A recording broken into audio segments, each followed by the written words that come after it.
5 seconds to go.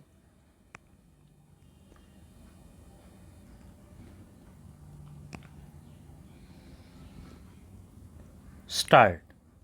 Sir, regarding the public sector, I am very happy to see that we have now 224 public sector enterprises in India run by the central government. From 5 public sector units with an investment of rupees 29 crores, we have now come to have 224 public sector units with an investment of almost rupees 26,000 crores. Some of my friends from the opposition were mentioning that our investment is not proper. Is it improper to have 224 units in place of 5 and investment increasing from rupees 29 crores to rupees 26,000 crores? Sir, the public sector at one time was only the postal department set up by the East India Company. But now look at the growth. Now not the postal department only, but several other departments, firms and facilities that we have. Then about the sales growth, I must comment. Not only there is growth in investments, but also growth in sales.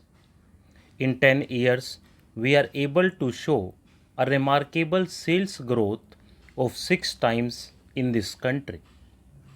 This is also a result of the good economic policy. Sir, I would not take much of time, but I would like to say one thing about the restlessness shown in many parts of this country because our country is a developing nation. As a developing nation, our economy has developed in many spheres. People have been demanding more in many sectors. More people wanting to travel by trains, more people wanting to travel by air. When there is more demand for everything, you find that the infrastructure is not coping with the development of the economy. I think the finance minister and the fiscal planners of this country will have to throw a little more light on this aspect. Infrastructure plan is also very important. When you think of providing more wagons, there should be sufficient railway stations. The platforms must be long enough. Otherwise, people get discomfort and our achievements on various points will be immediately sidetracked by more waiting at the railway station for hours.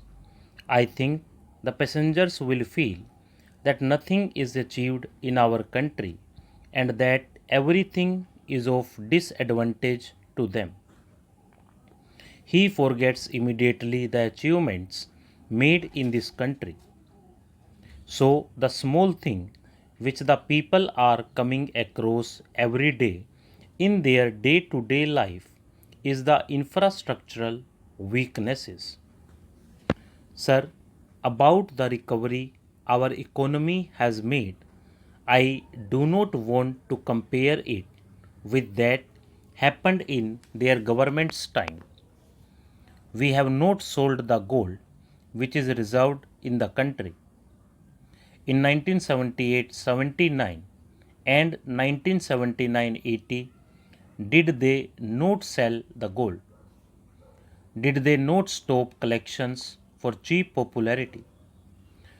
Did they not distort the economy at that time by wrong fiscal policies? Sir, many things are there. But I do not want to take your time because we are now discussing on a very important document in the House. Sir, the productivity has to be increased.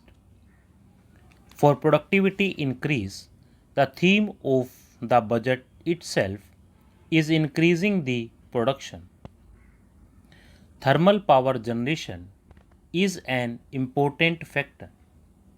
Sir, I come from a state where electricity used to be a surplus commodity every year. But last year, because of the drought, we find suddenly that there is power shortage. Sir, in the state of Kerala, there is no thermal power station. There was a proposal for the Silent Valley project, but that was turned down on ecological reasons. We accept it fully because ecology, protecting nature, is very important, and we welcome the decision of the Prime Minister and the Government of India. But at the same time, to compensate that and to remove the shortage of power, I request the Finance Minister to explore the possibility of sanctioning a thermal power station to that state. Sir, before concluding, I would like to dwell upon one or two small points. I come from an area which is a border state, border not with China or Pakistan. It has a border with the Indian Ocean. On almost three sides, we are covered with ocean. If you take Kanyakumari also into account, this is vulnerable. The developments in the Indian Ocean, as everybody knows, are very unhealthy competition of superpowers. They are creating problems of insecurity for that state and the border areas. So I am glad that the government of India has thought about locating the Naval Academy in that state at Kannanur. But sir, Air Force Station and the Army stations will have to be thought of in this part of the country because this is surrounded on three sides by the ocean. Security is more important. Similarly, political extremism at various points is emerging in various shapes and forms. It is necessary to have a strong police force.